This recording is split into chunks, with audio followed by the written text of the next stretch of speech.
Welcome to this new episode of the ABBA podcast. I have a wonderful guest with me today. I have Felicia Murrell, all the way from the US, and she is sharing about race, culture, faith, and love.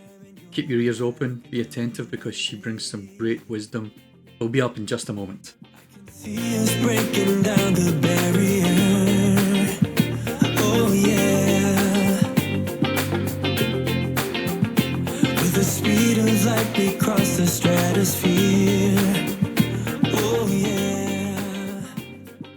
Hello, and welcome to another episode of the ABBA podcast with John McDonald. Thank you for tuning in. We really appreciate your support.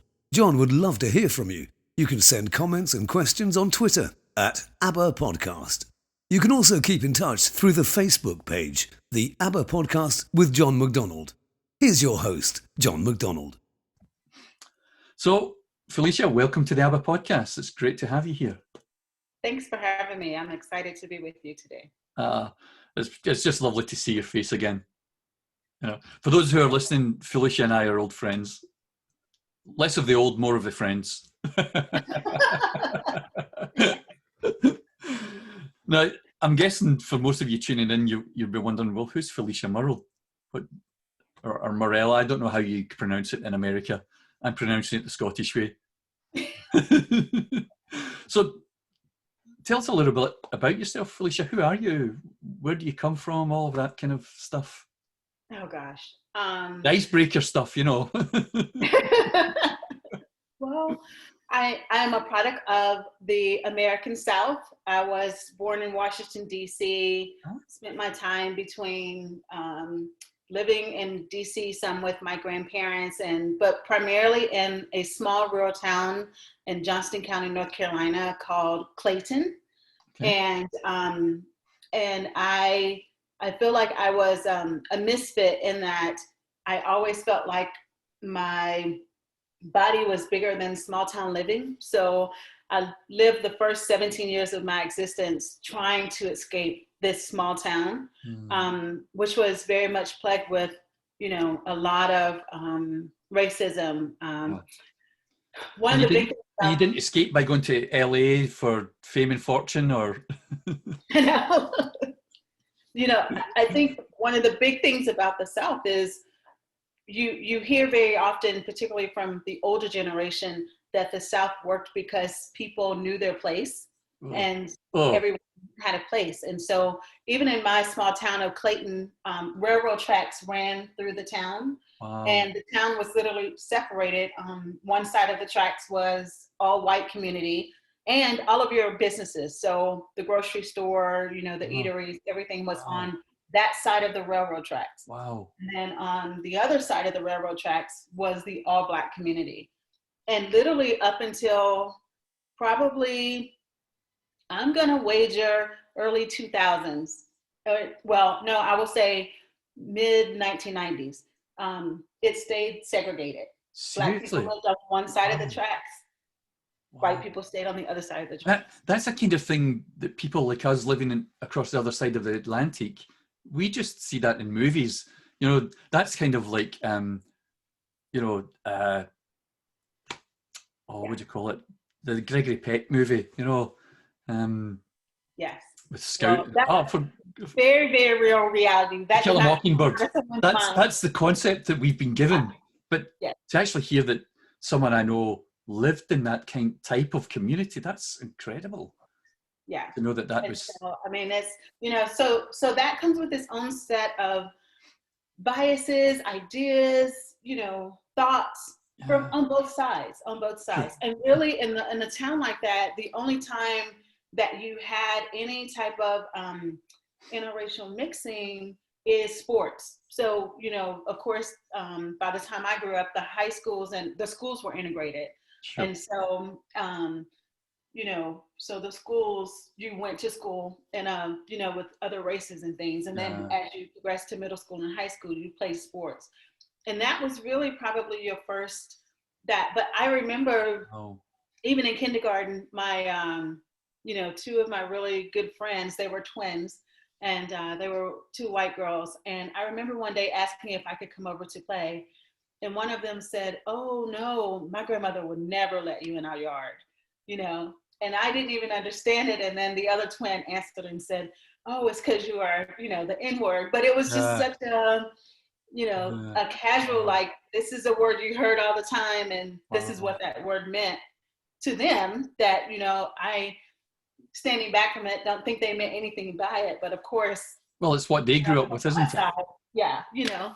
It's what they. So a Wow. lot of that. So by the time I was 17, I was really ready to escape small town life and move to bigger cities. Yeah. You know, yeah. So Wow. So, I mean, how did that affect you when you went to bigger cities, when you mixed with perhaps yeah, more multi ethnicity melting yeah. I pot? think, so my first large city that I went to was Nashville, Tennessee. I went to school at Vanderbilt University there, Uh-huh. and you know, even there, I went to a predominantly white institution for university, but you had a cluster. It's like all of the Black people on the campus kind of found themselves and stayed Yeah. together for support and, you know, protection and that kind of thing. Sure. And Wow. but and then Doug and I got married, and he went in the military. And so I can say, for me, I think military life is probably the thing that really broke open a sense Right. of, you know, friends beyond the walls, if I can use that Uh-huh. term, Yeah. and just Yeah. really Wow. establishing not just, oh, I know a, you know, a white person or a Filipino Yeah. person or whatever, but the relationships. And I Wow. think the living together, the communing together, doing school with each other. You know, Doug was Navy, so that meant he went out to sea for 6 months at a time, and all the wives just banded together in support. Yeah. And I Wow. think eating different foods, um, you know, in and out of each other's lives and Yeah. homes, you are then exposed to cultures beyond your own. That that Um, that must have come as quite a shock to you. That, you know, yes, like if you've not known that and suddenly you're thrown into it. right. No. It is, you know, it is, shock is a very good word. I think what happens a lot of times is all you have is your perception. All you have is your culture, the way you do things. And so when you enter into relationship with people who aren't like you, you're really faced with two choices. You can either try to force that person to become like you, to do things your way, to accept your point of view, your Yeah. culture, how you do it, how you think, Yeah. or you can allow for what I call unconditional acceptance, which is just letting them be them, just learning their ways, Yeah. um, you know, asking questions in the place of safety, I think, observing, Wow. you know, that kind of thing. And when you're young and immature, you probably do it, you know, worse than you do it better. So I, you know, recall an instance with a really good friend. She had grown up in Florida, so, you know, white Southern Yeah. lady, had her idea of how you raise children, that kind of thing. And and in my version of the South, my brother and I were home at, you know, 10, 12 years old, taking care of ourselves. The neighbors would know that you were home. Yeah. They would check on you. You couldn't go out the door, you know, at, you know, once Without the someone street spotting light you came and on, yes, kind of thing. But you were pretty much home. And my mom worked second shifts, which meant that she worked from like 3 in the afternoon to midnight. And then yeah. she would come in. And by the time she came home, we were in bed asleep, Yeah. kind of thing. And, you know, but she prepared dinner for us before she went to work. So we just fed ourselves, did our homework, watched TV, and then at 8 o'clock, all the lights go out and you go to bed. And your Yeah. neighbors are watching. So if the house doesn't go dark at 8, the neighbor is, you know, calling your telephone, like, turn those lights out and go to bed. And that was how we were raised, right? Yeah. And so I recall an incident where Doug was out to sea, and our oldest daughter she was 10 at the time. And I left her in charge of my kids and went to Walmart to get groceries. And my friend stopped by, and she stopped by. And because it was, you know, this friend that we are in each other's homes, blah, blah, blah, our oldest daughter didn't obey our rule to not unlock the door. So she looked out the window, saw who it was, opened the door. And so my friend asked, "Where's your mom?" Our daughter told her. And instead of her talking to me and expressing her concerns to me, she called what we say in the States as CPS, or Child Protective Child Services, protection. Yeah, oh, wow. and reported me that Wow. I had left my kids alone. Wow. So I had no idea this happened. And then one day, little white car pulls up out in front of our home, and it's, CPS, and she has this report. And, I told her very truthfully, yes, I'd left my kids. I went to Walmart. I was probably gone a good hour. Yeah. They, napped from 1 to 3. I knew it would be safe. Nothing in my mind said Yeah. this was wrong. She was 10, very mature. When We it's were part like of life. alone, that kind of thing. Yeah. So of course, the lady, she talked with me. She talked to my oldest daughter, and then she explained the situation. She would have to write a report. There would be an investigation. And now I'm flipping out because she tells me the worst, that, they could possibly take my kids away. Doug is out to sea. So he's not home. It's just me. And so the first thing I do is I call my friend, because that's, That's what you and do, yeah. I tell her, and then she gets very quiet and she says, "Well, I have something to tell you." And she tells me that she's the one who called CPS. Wow. And I could not believe that she'd done that. I'm like, what? And she explained that they're just too young.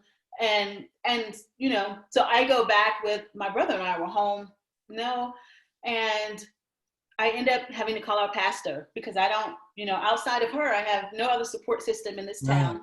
So I'll call the church, speak to the pastor, who is also white, but grew up in North Dakota. Right. And so he's a farm boy. So in North Dakota, they also are used to being left at home alone, very early age.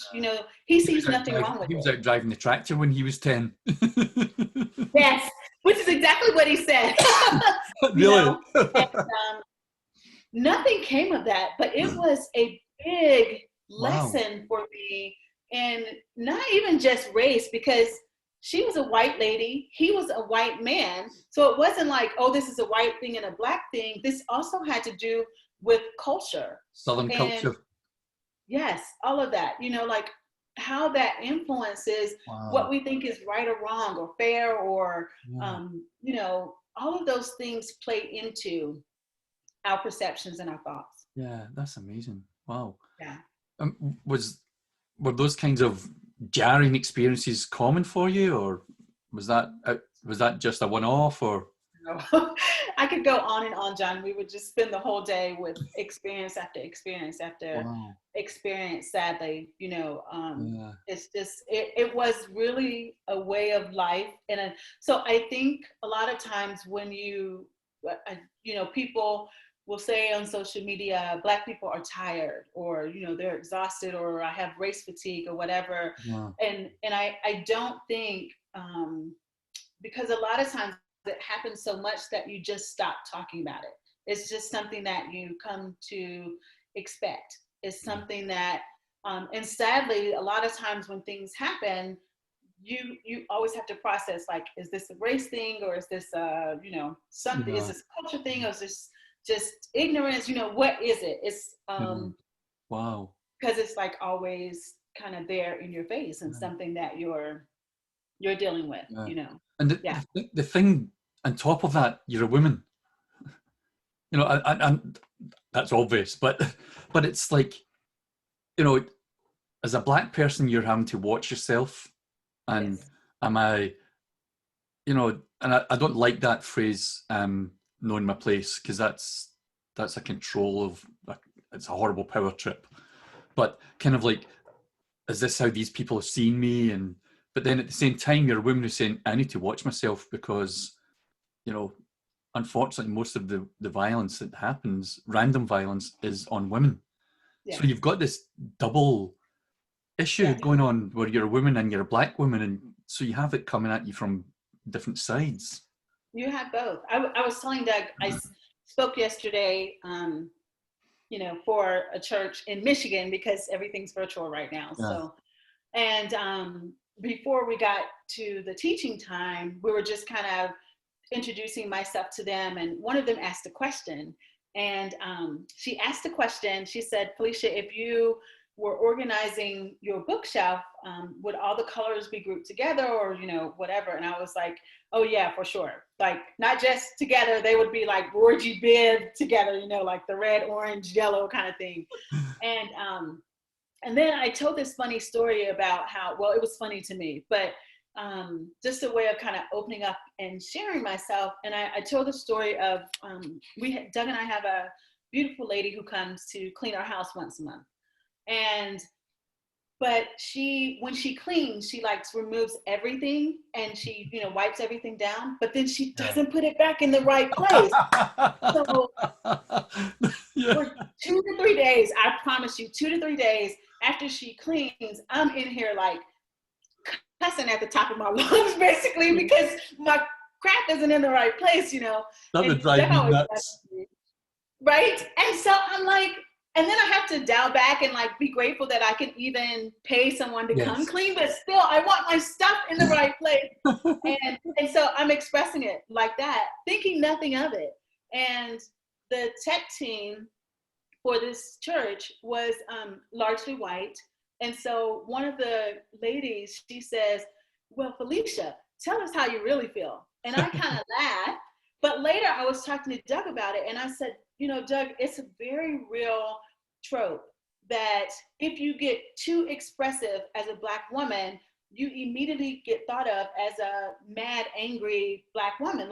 And I meant nothing by it at all. Yeah. It was probably a little passionate, but I'm passionate about my things being in the right place. Yeah. But, just again, those perceptions and thoughts of that you're always having to hold and carry with you in every space is definitely a real thing. Wow. So where did faith come into all of this craziness?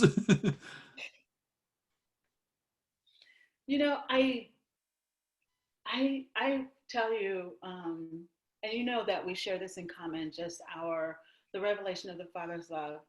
And I can tell you that really up until the experience of God loving me, not just, not just being God. Yeah. And, but allowing myself to be loved, receiving that love into every part of me, I carried so much anger. Wow. And I was mad and so much resentment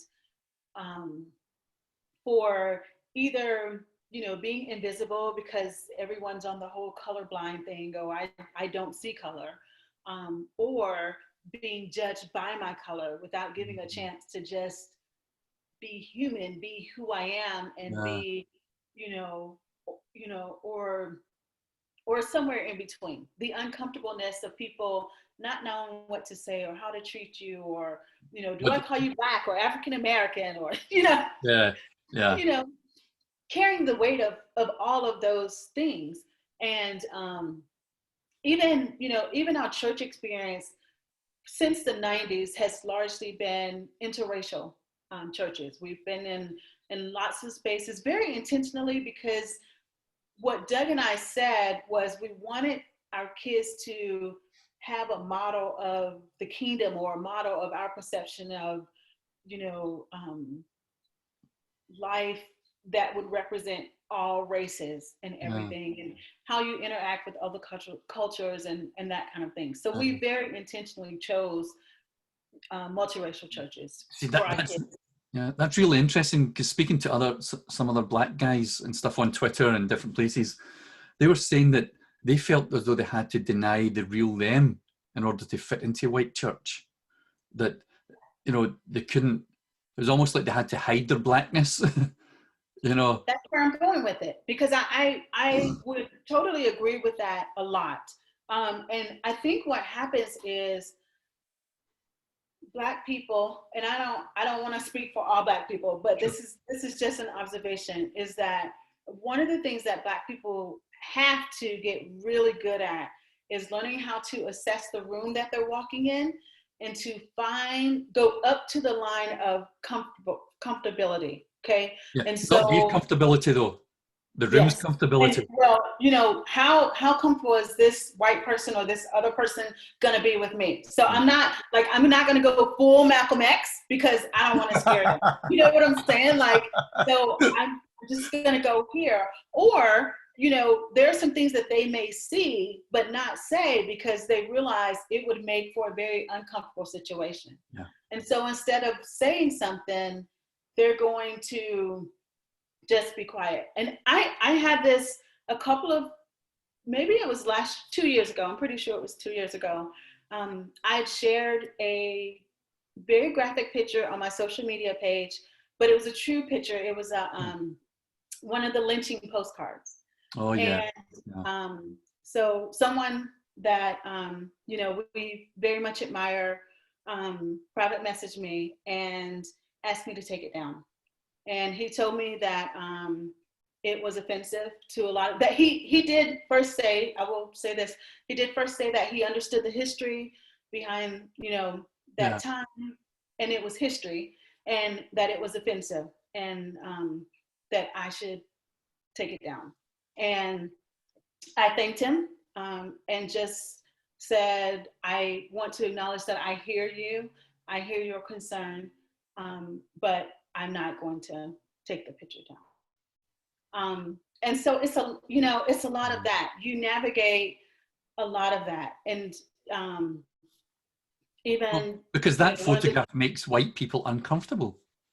yes, It I do. does. And I wouldn't call myself a racist in any way, but it would still make me uncomfortable because it was people my color who did that.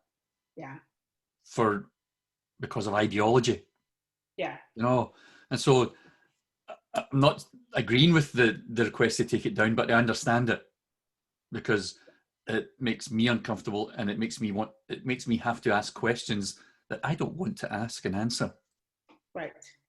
You And know, because I think that's key, John, because one of the things that I don't think people realize is that being comfortable is a luxury of privilege, right? Because Black people have not had the luxury of being comfortable.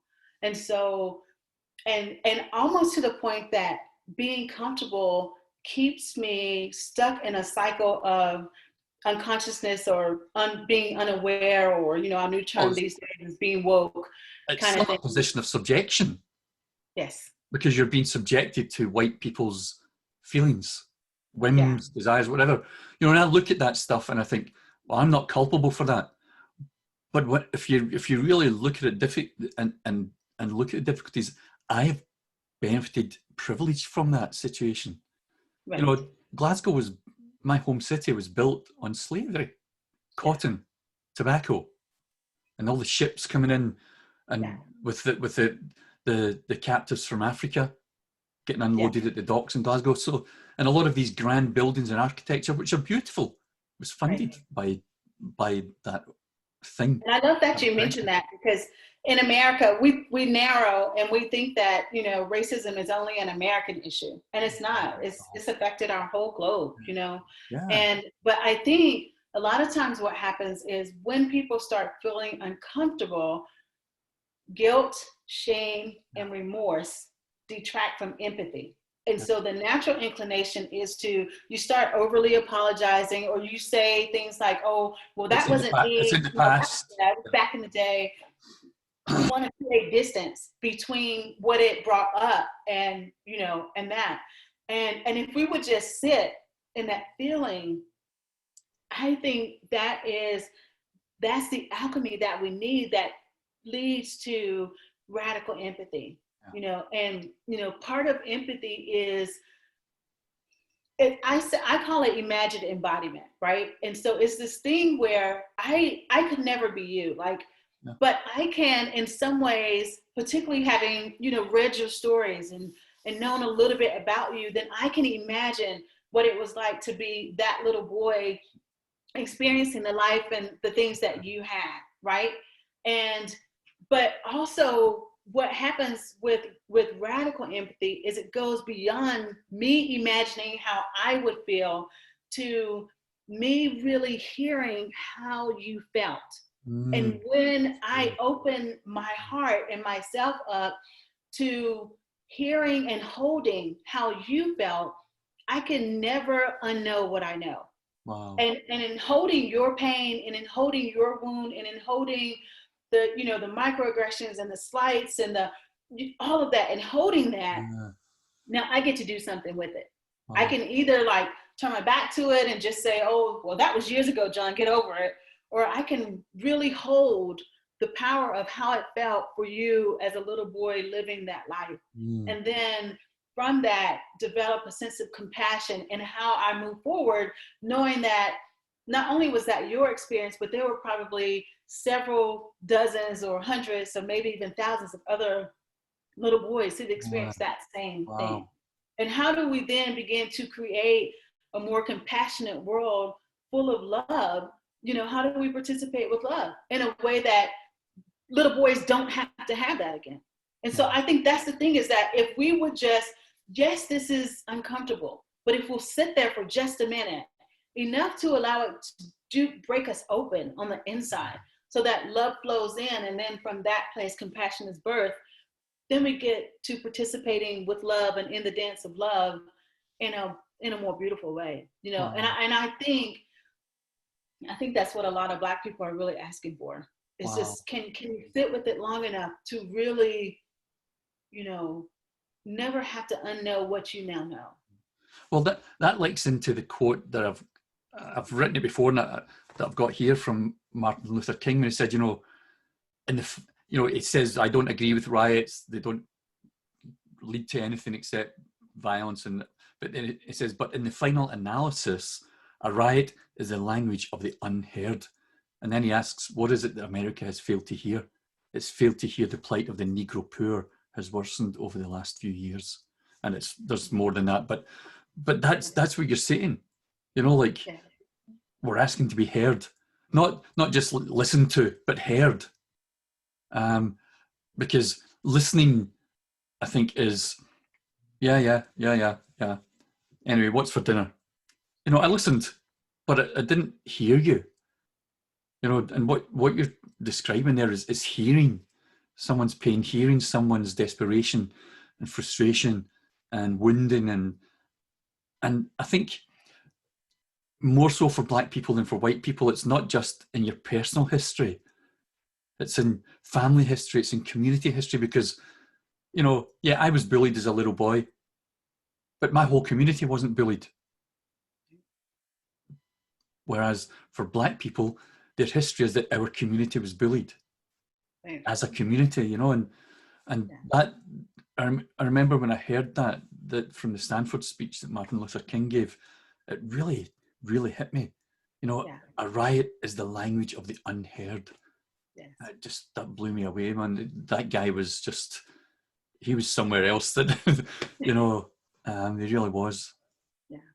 But I think it's hard for us to turn and face ourselves. And I think it's hard for us to deal with the fact that people that I came from, people of my history, my ancestry, my lineage, were that vicious and that cruel.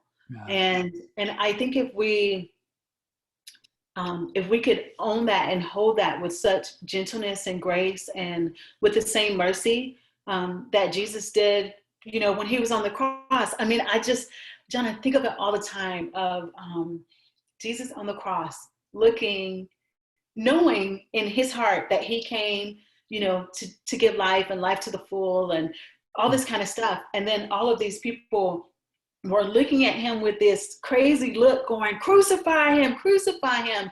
And they're laughing and they're spitting and they're jeering, and, you know, they're casting lots over his clothes and they're throwing stuff at him and sticking thorns in his head. And the worst, the monster, right? On full display, humanity's monstrous behaviors on full display. And Jesus looks out with love, with, you know, eyes brimming with tears. And he says, Father, forgive them. They don't know what they're doing.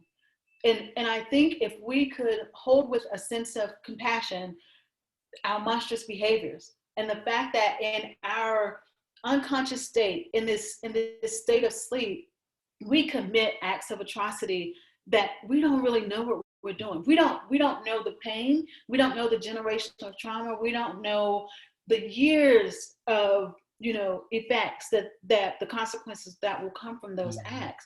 But if we can hold that, yes, we have the capacity within us to be that monstrous. You saw it in the video of the police officer when he murdered George Floyd, and he's kneeling on this guy's neck with his hands in his pockets, like 8 minutes, 46 seconds chilling. I mean, like it was like he was just, at a kneeling bench at a church or something, just while the life of a man seeped out below him, like it wasn't anything. But we all have that monstrous capacity. And so I think if we can hold that, yes, we've been the monster, but that is not the truth of our being. The truth of our being is that we're made in the image of love. And so when we allow ourselves to be broke open and that love to come forth, then we also get to be the one, like, the crucified Christ, who can say, Father, forgive them. They do not know what they do. It's interesting. Sorry, carry on. No, go ahead.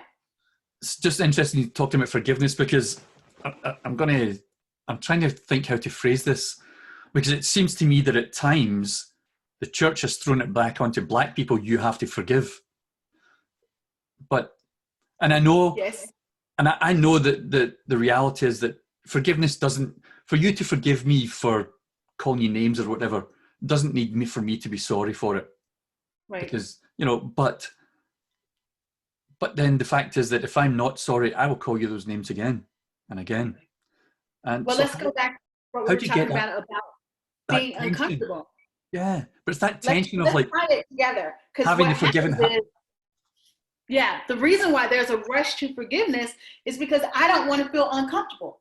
So if you forgive me, then I am absolved of any feelings of, that I did something wrong, or that I'm uncomfortable, or that I created a mess. It all goes away, and we rush to fix. Yeah, And it's like put the pain away, put the wounding away, put the offense away, and just, God forgave you, so you should forgive right. that. Right. And I don't think it's as easy and as straightforward as that. I think people's pain needs to be heard.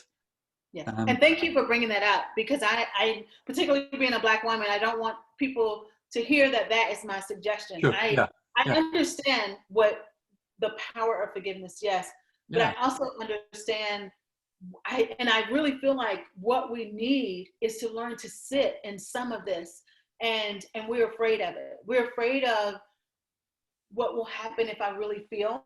And we talk about feelings, but we don't feel the feels. And what will happen if you tell me as a Black woman and me as a white man? What will happen if you really tell me your pain? Yes. Yes. What does the white man do with that then? Me, white man, I'm not talking about other people. What do I do with your pain then? And it's back to that empathy, that you were talking about, the extraordinary empathy, where it's like, I don't try and excuse it. I don't even try and comfort you in it, and say, come on, everything's okay. You're not, you're not that, but actually to just sit, like you say, and just say, man, that happened to thousands of people. That's not just Felicia's experience. That's not just Felicia's pain. That's a whole community's pain. That's a nation's pain. When you think of the people who were stolen from Africa, and I can't fix that. Right. So, and I think again, it's back to that. Like, so I then, if I really listen to your pain and hear it, not just listen, but if I hear it, then I can't say to you, you need to forgive. Right. I don't have that right. Right.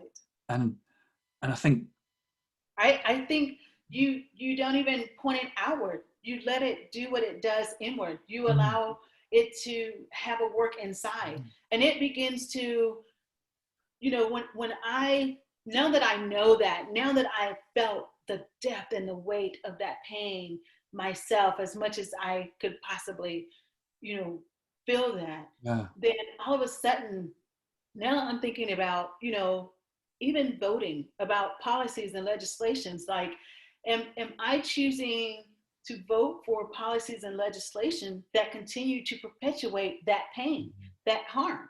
Am I thinking about the outliers, the most marginalized people, the homeless, the whatever, but am I carrying the pain of that? Or am I just looking at what's best for me, or what I'm afraid of, or whatever? And when I allow that to touch me in such a deep way, I cannot unknow what I know. And then now that I know that, I begin to kind of see it here, see it here, see it here.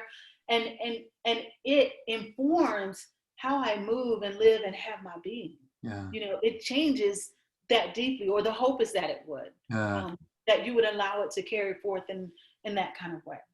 So how do you, as a woman of faith, as a spiritual person, how do you hold the tension of that forgiveness, but the ongoing pain of not just yourself, but of the community, the race that you're a part of? Yeah. How do you hold that tension? That's real, John. I don't know if I have an answer other than just allowing it to be what it is. It is as it is, and I think I will tell you this of my own personal experience. I came to a point where I realized much of what I had learned in church was built on the pillars of certainty, right? And even the idea of faith is more rooted in certainty, that what I believe is certain, than it is in faith, which is actually mystery, right? So the invitation to faith is the invitation to awe and wonder and mystery and the unknown. But even in that, a lot of circles, we try to take the mysteries and unravel the mysteries and turn them into certainties. Yeah. And so as long as... Sorry to butt in, but when I was speaking with Phil Drysdale, he said to me, the opposite of faith is certainty. so sorry for interrupting, but just, I know you know Phil, so that I just wanted to... It's a very real thing, because I believe life changes when you can let go of the pillars of certainty. And I feel like I reached this point where that is something that Spirit asked of me was, would you be willing to unclench these pillars to let them go? Like how Samson, pushed the pillars over, and I had to knock them down. But that's a real scary thing, because, you just like wide open with nothing to kind of grab onto except for love. And then love becomes the structure that governs freedom, when you let go of certainty. But in church world, we've not been taught how to relate to love or to relate in love. We've been given formulas. You do this, this, this, and this, and then it'll be X, Y, Z. And then when it doesn't be X, Y, Z, we like get mad at God and we blame God. And so I think for me, what happens is, when I let go of certainty, I realized that love was inviting me into a very active and present relationship where I could hold that I am in pain, that I am afraid, that I am scared, that I am angry, or that I am, just I am. And that I can hold whatever comes after I am. And in my holding I am, it gives you the freedom to be, and then also in sitting with love inside of I am, in that space, and allowing love to do what it does inside of my heart, then the truth of my being begins to align with how I walk that out in my day to day. And sometimes that might mean I need to sit with this for a while before I can move on to forgiveness. But forgiveness for me, part of it is realizing that the person who has done an act towards me has no emotional capacity to hold my pain. They have no emotional capacity to hold my personhood. They don't have the emotional capacity. It does not mean that I have to deny that they did something wrong, but it allows me to still see that they're made in the image of love, and that they are coming short to the fullness of that image, And when I understand that, then I get to respond not based on their character defects, but based on what love has shown me. Wow, that's incredible. I think that's, what would the world be like? What would church world be like if we embraced that concept? never mind the rest of the world. You know. So kind of where has love led you in terms of faith and understanding God and all that kind of stuff? You know what? I honestly, oh my gosh, I honestly, in the last 4 years, watching the church in America, I should say church in America, respond to our current president,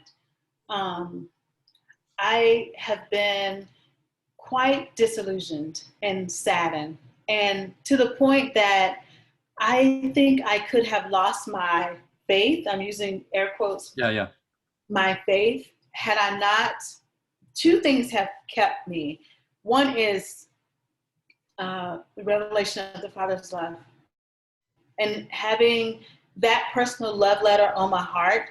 Once you encounter love that deeply, it changes you, and nothing, not even people's crazy responses, can take that away. I mean, that has been an anchor, like anchor. Like that is my, every day I'm waking up, I have a meditation cushion and I sit on my mat. In my church language, we would call it soaking prayer. Some people call it contemplative prayer, whatever. But I sit there every morning for 20 to 30 minutes in silence. And I literally I open my hands in a posture of surrender.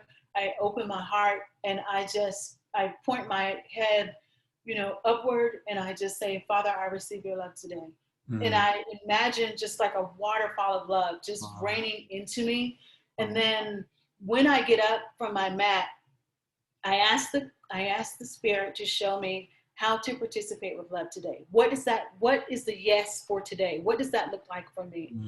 And so that it's a very active dance.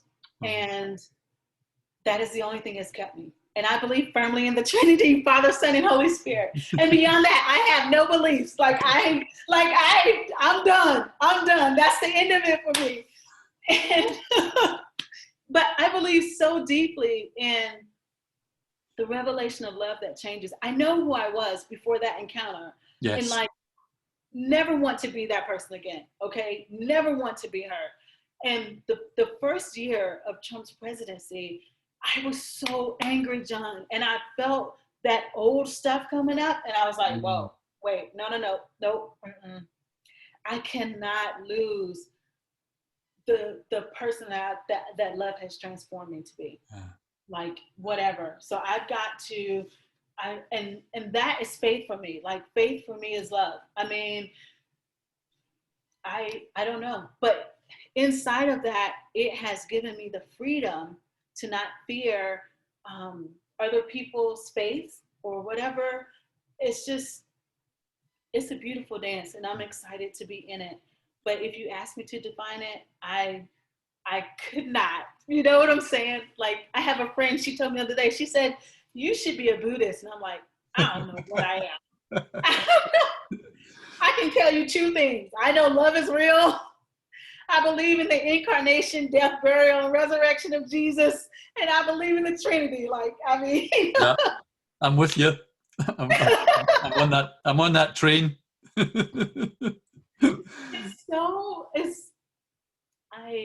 I know that particularly having been a pastor, having been a church leader, having, been an itinerant speaker and all that, for people that are not yet there, they can see some of the things I say or post or whatever, and it scares them. I get a lot of private messages, and I'm okay with that. I really believe. I'll need to send you more private messages.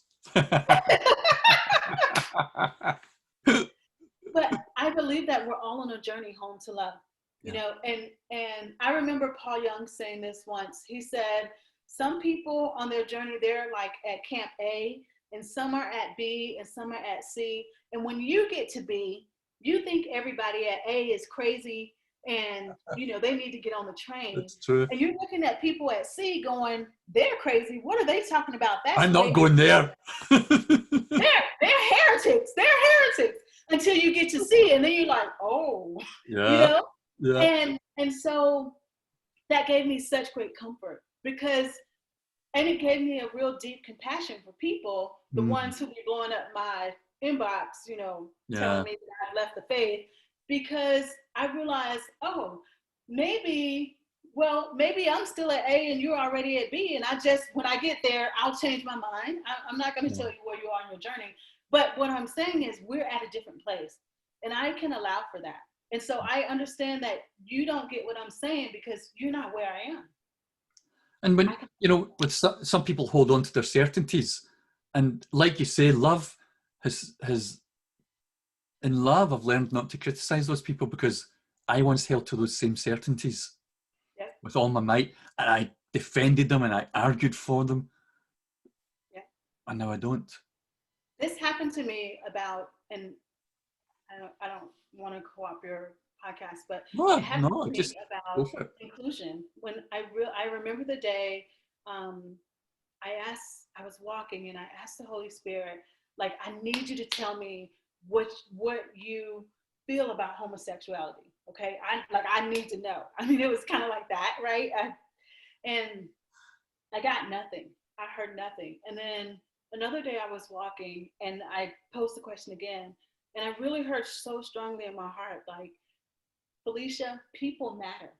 People matter more than credo, more than what you believe. And I am more for people than I am against something. So it wasn't like this, I needed a certain, I need you to say, and it wasn't that. It was just, I am for people. But for me, it I cannot tell you what it did. It was like a huge whoosh of love or something, like, for all people. Yeah. And that was the beginning for me of becoming more affirming, more inclusive. I realized that I had made God's table very narrow. And I felt like I was getting an invitation to open up, my stance and to widen the table. And that was the beginning. It's been a process since then. Yeah. But I feel that way. I have to feel that way about even people that believe differently about systemic racism, about my skin color or whatever. I have to allow for their complexities, their journey. As hard as it is, it's hard. I mean, I'm not gonna sugarcoat it at all, but I realize that not everyone will see. And if I wait for the world to get to the place where everyone's on board and agree that, racism is wrong or whatever, we won't get there, But what I can do is participate with love in my part. Interesting you say that. There's, on one level, the world does say it's wrong, but then there's a level where the world doesn't do anything to change it. That's my observations, where it's like, I'm not racist, of course not. I've got nothing against black people. I'm very friendly with the Asian guy in the corner shop, kind of. Right. But what are we doing as a society to change the institutional structures which disadvantage black and other coloured people way beyond the disadvantage that white people experience? And I think that's an interesting. That might be another podcast, but that goes back to what I'm saying about that embodied state of radical empathy, where once you see that, like, you can't unknow it, and then it begins to inform how these institutions and systems. But the reality is, when I'm comfortable, I mean, this is just even naturally, right? We eat, we get comfortable, we go to sleep. Yeah. We lay down in a comfortable bed, we go into a relaxed state, and we go to sleep. And so comfort does something to send us into a sleep state. And so if the institutions and the systems support and hold up my level of comfortability, then I'm going to be more in a sleep state than I am going to be awake. Something has to jar me so that I see how these institutions and the policies and the systems are affecting and harming other people. And then when I see it, I also have to care enough about it. Here's the thing, we've been seeing it and hearing about it across the world, from antebellum, lynchings, the civil rights in the 60s. I mean, people were being lynched in my lifetime, lifetime, Yes.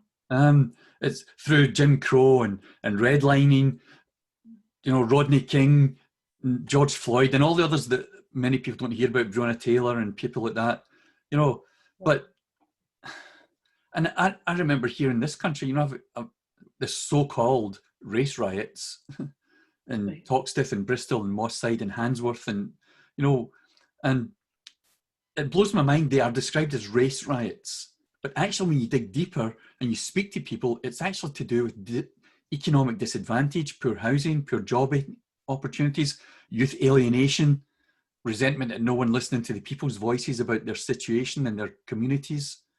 And it's just, I just find it incredible that hundreds of years later, we're still talking about the same issue. And it's coming round again and again.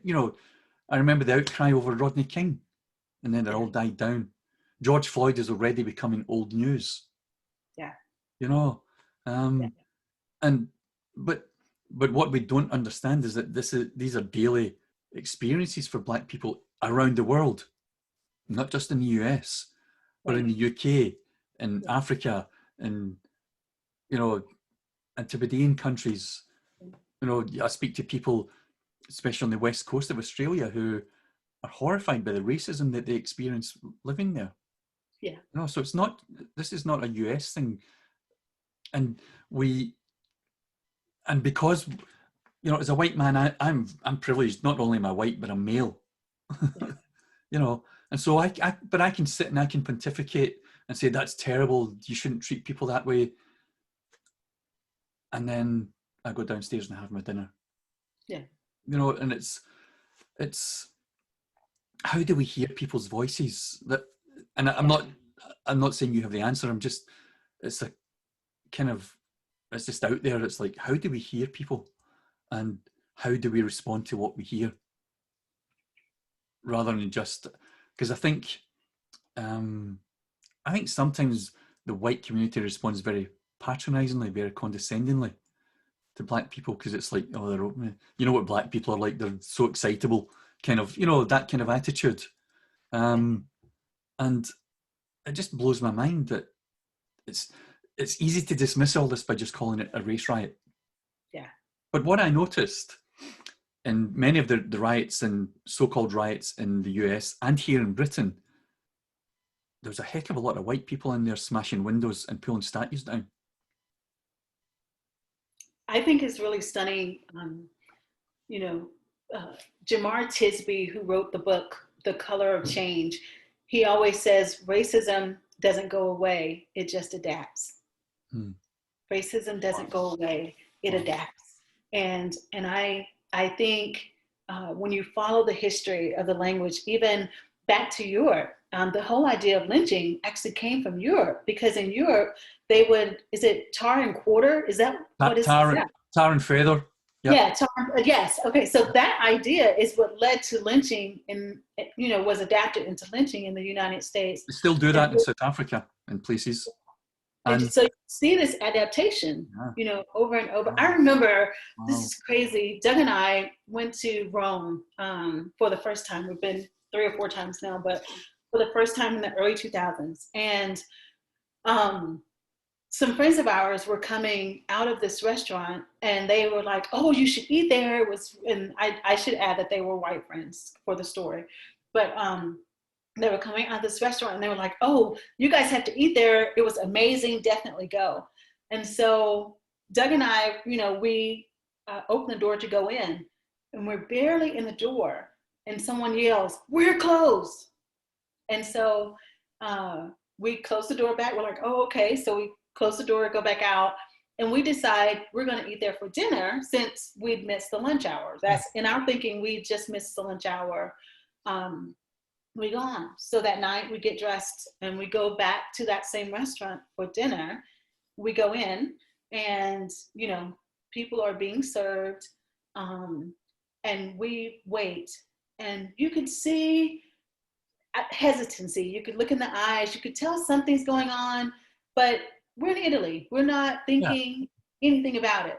So after quite a long wait at the maitre d' table, someone finally sits us. And then, so we get seated at a table, and you can see people looking around, and then there's this huddle of the wait staff. and they're kind of pointing our way over their shoulder, and they're talking. And I told Doug, I said, I think they're trying to decide who's going to wait on us, right? And so finally someone comes over. Doug orders a Coke. I order a sparkling water, and it takes forever for it to come. And there's more talking, there's more looking, and all of a sudden it clicks. Back to the lunch and them yelling, we're closed, back to the huddle. And I was like, Doug, and I, of course we're the only Black people in this restaurant. And I said, I don't think they want to serve us. And so finally, after another long wait, when someone comes over, Doug says, we will just take our check. And he goes, the guy goes, oh, grassy, go, like that. He wouldn't even let us pay for the water and the Coke. Wow. And as we're leaving, someone says, child pygmies or whatever, like that. And I was like, oh my gosh, like, I mean, we get this day after day after day in America. We're traveling. I would have never expected this in Italy. And then later people were like, oh yeah, that's pretty common, and so you learn these things. See, but I don't see that. Yeah. I don't see that. That doesn't happen to me. Right. No. And it's, Paris, the same. I mean, it's just been, and so literally now when Doug and I travel, we have to not only do, extensive research of the tourist places we want to do and all that, but we have to look at what is the racism in this area that we're going to. Are we going to be okay with where we stay in the hotel? How are we going to be treated? It's like the Green Book, isn't it? That's crazy. Yeah. I remember watching that movie and I was horrified. Right. Right. But when you're distanced from that, none of that has to inform your way of life. You don't even think about it, And so some of it is not willful, some of it is for sure, but some of it is just being distanced from the lived reality of it. Yeah. But that's why when people share their stories, if we would take the time to really hear their stories and then to never unknow what we know once we've heard that story and allow their lived experience to help inform us, it would make a difference in how, we move and act in the world. Wow. It's interesting, just we've been talking about faith and the race and all that kind of thing. I was reading a quote by a guy called W.E.B. Du Bois. He was for those listening, he was a American historian, sociologist, and a campaigner for African American rights, is how he described himself. And he quotes this German historian called Theodor Mommsen. And this is what Theodor Mommsen said. It was through Africa that Christianity became the religion of the world. Which makes sense when you think about it. There were Africans present on the day of Pentecost. We know about the Ethiopian eunuch that Philip spoke with. But if that's true, if Christianity came to the world through Africa, how did it become so white? Yeah. Isn't that interesting? I mean, even that you look at the geographical region of Nazareth, and that, Jesus himself would have been, more brown skin, ruddy. You know what I'm saying? I mean, a little bit more than just olive colored. Yes. Trying to be nice, John. Trying to be nice. But we move from that to even, I will tell you this of myself, literally just learned or just came to the realization earlier this year that Augustine and Origen were African. Yeah. Like, I mean, in my head. Well, yeah, Origen's from Alexandria. He just the way that we have so made Christianity Eurocentric and don't get me wrong, I understand there was the split between the Eastern Church and the Roman Church, but it still doesn't explain why the Roman Church became the dominant church, not just in the Western world, but white Christianity dominates Africa, it dominates India, the Philippines, all of these places. You go to any church in a lot of these places and the worship will be as though you're in Bethel. The preaching will be as though you're in Toronto. Yes. And really does. I've actually this year started doing a lot of reading of old African religious tradition Christian texts going back, and it's been so fascinating. Like, and I mean, yeah, I'm really proud of myself for going back, because I think so much of the African religions and things were demonized, and it was something that was held at bay Well, things as like the being drums and all of that kind of stuff. Yeah, darkness. I've heard all of that chatter. Right. You know, but yeah, just all the way back. It's been a lot of really great reading and things for me. I've been really excited about reconnecting with that part of my Christian Yeah, heritage, you know. So yeah. But I mean, because I know you, and the whole George Floyd thing exploded, I was kind of like, you know what? I'm actually quite ignorant. I know little bits and pieces, but I'm actually quite ignorant about Black faith.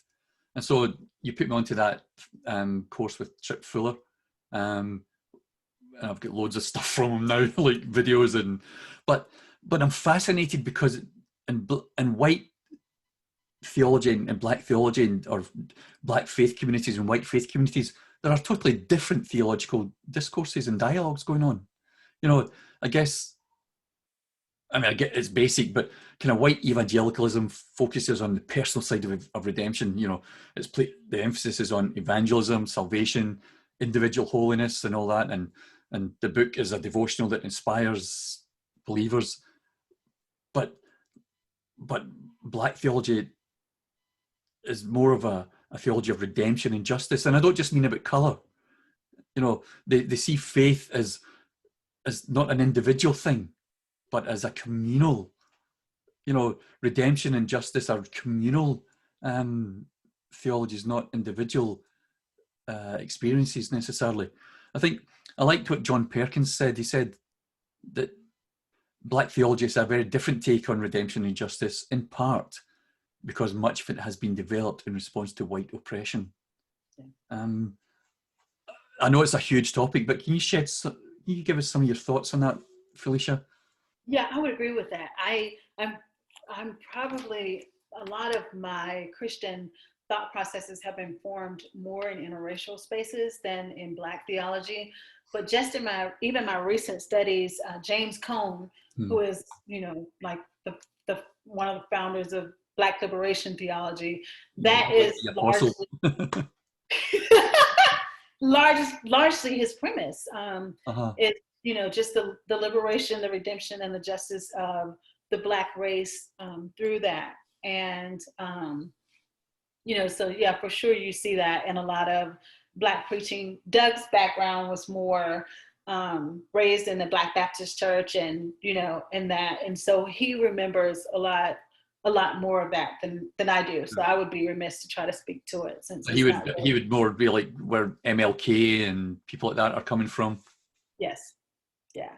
Wow. That's really him. So mine has been a lot of just study after the fact.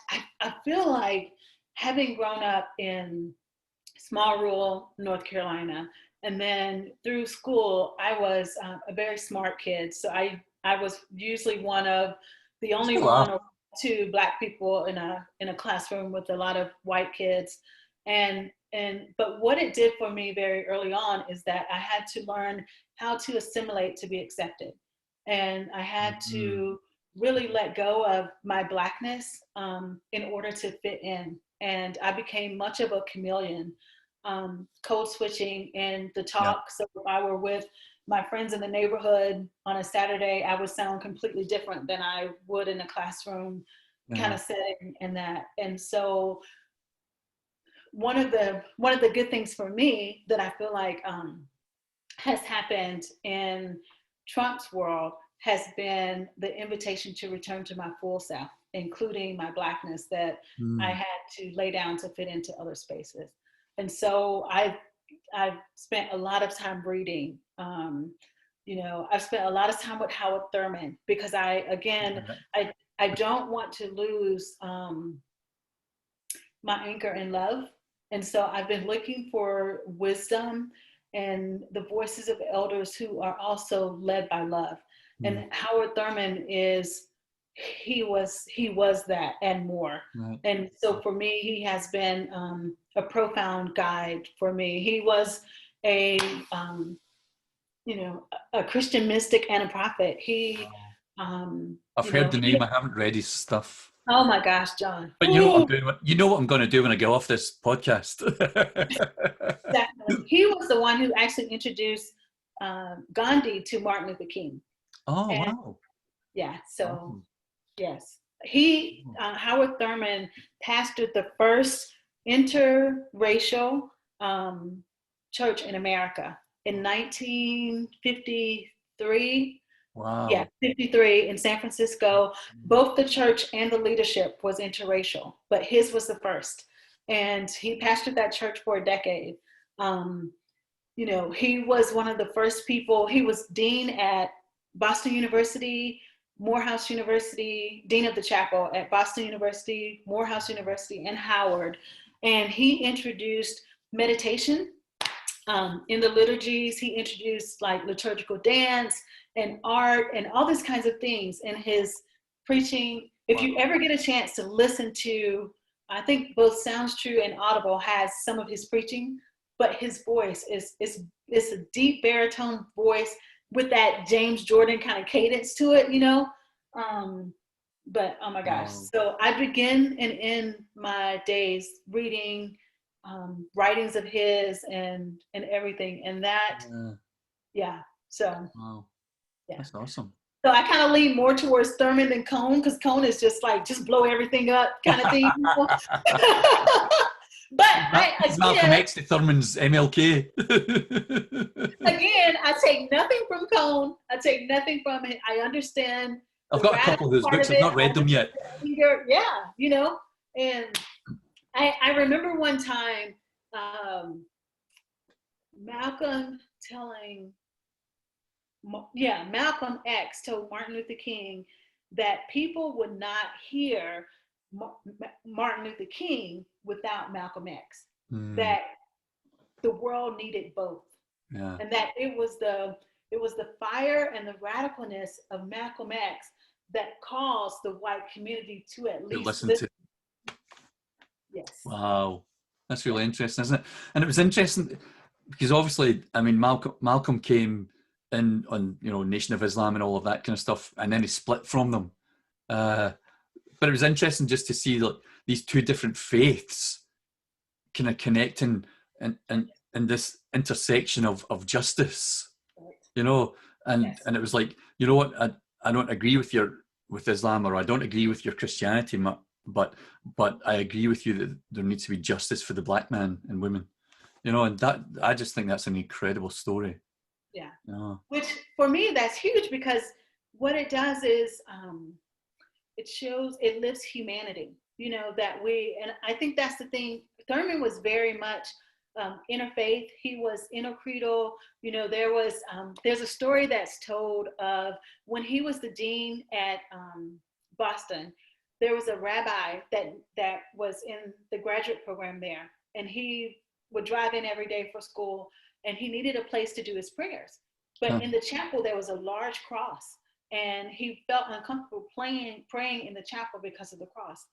Well, and he would go down to the basement and find a corner and do his prayers. And one day, Thurman showed up. The rabbi didn't know who Thurman was. He mistook him for a janitor. And he said, "Why don't you go to the chapel to pray?" So he said, "Just go check it out." So when he goes in there, the cross has been removed. There's two lit candles, and the Bible is turned to Psalms, I think maybe 139, either 130 or 139, the one that says, "Where will I go from your presence?" Mm, And yeah. and Wonderful. Thurman has created this place for the rabbi to pray. And Wow. then and so they started making this thing where at the end of the rabbi's prayers, he would then put the cross back up for the Christian students. And he went to Thurman and he said, there was a class he wanted to take, but he was afraid that the class would lead him out of his Jewish faith. And he wanted to express his concerns. And Thurman said to him, he stood in silence for a while.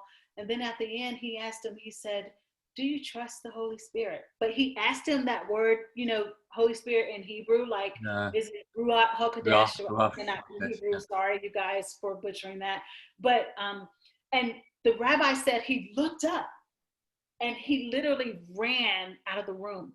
Like, how could this man, this Christian, because of course in his perception, everything about Christianity is all, bad. And here was this man, this Christian man, who could speak to him in his faith and his language, so that he heard. And he said he was haunted for days just by, do I trust the Holy Spirit? Do I trust the Holy Spirit? And then he did end up taking that class. But here was this man who was so rooted in his own faith that he could give someone else the freedom to be rooted in theirs. And that's the beauty of it. And I find that that's something, you know, speaking with Phil Drysdale, that's something that I think love is doing, where it's not so much about me changing you and converting you, but it's about you. It's about me enabling you to experience love and see where love leads you. Yes. You know, and I'm getting more comfortable with that. There are years where I wouldn't have been comfortable with that at all, because, man, this guy's going to hell, and that's a whole other story. You know, if God saved Adam from eternal damnation when he put him out of the garden, then yeah, I don't see how that relates to him throwing him into eternal damnation at the end. You know, it's like, but anyway, that's another story. But I think that, you know, just even that thing about faith, I think the same thing with race and how we relate to one another. Can I be so rooted in my Blackness that I can allow someone else the freedom to be Filipino or white or, you know, whatever their culture, like, can I be so rooted in me that it bursts freedom in someone else? That, you know, I don't have to try to force you to assimilate into any other thing, that there is, that we can be and we can exist without fear, without the need to dominate or subjugate, together, you know? yeah, I hope that we get there.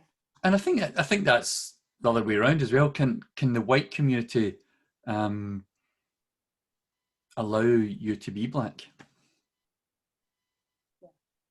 You know, can I allow you, when I'm with you and Doug, to let you and Doug be Black and not have to accommodate my whiteness? Right. Because you're not white, so why should you have to accommodate my whiteness? Yeah, of course we'd be sensitive to each other and all that kind of stuff, but, you know, why, you know, it's a journey. But I think you're right, Felicia. I think, you know, what you said at the beginning, love is the only way to walk to that journey. Yeah. No. My hope and my prayer is that people understand the power of love. I think love has been sold a bad bag of tricks, you know, and it feels weak and limp and like a doormat, and it's none of those things. Not at all. I mean, when I read Martin Luther King, when I think about even all of the people that endured the sit-in and the hoses and the, you know, German shepherds and John Lewis on the bridge, and all of those people were so informed by love. But that's not we. You don't endure things like that, you know. Well, look at Jesus. Yes. You know, who's, I guess, the ultimate example of being led by love. Yes. You know, and pain and suffering, that love, and he held it. Yes. And he stayed in it, and he sat in it. Sure. You know, over a period, not just like an incident, but over a period. And it's just like, and he didn't tell me that love is weak. Right.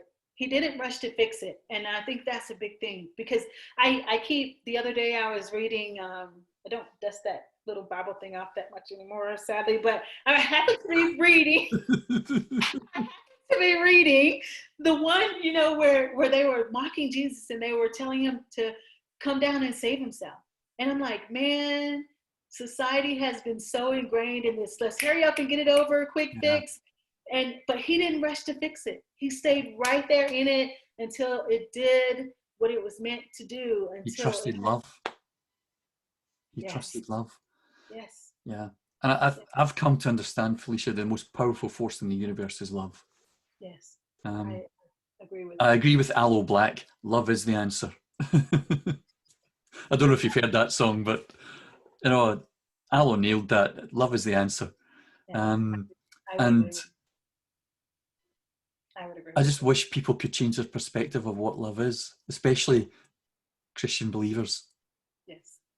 You know, they think love is some sort of feminization of faith, but it's not. You know, God is love. Yeah.